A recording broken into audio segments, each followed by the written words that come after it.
Tula ng isang kuripot. Ako ay isang kuripot. Ako ay hindi madamot. Sa paggastos ako ay natatakot dahil pera ko ay hindi pinupulot. Kuripot ako at ipinagmamalaki ko na hindi ako umaasa kahit kanino. Okay lang kung magkuripot man ako dahil pera ko naman ang sinisinop ko. Ang pagiging kuripot ay hindi masama hanggat di ka nanloloko ng kapwa. Kaya wala akong dapat ikahiya kung naiinggit sa akin ang madla. Kuripot man ako sa inyong paningin, kinabukasan ko ang aking iisipin.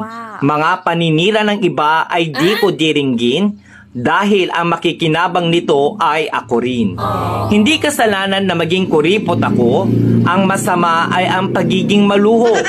Huwag magpasikat kung hindi naman totoo, lalo nang kung sa utang nang galing ito. Ako ay kuripot magpakailanman, pera ko ay aking papahalagahan upang may magamit sa kinabukasan at hindi na ako kailangang mangutang.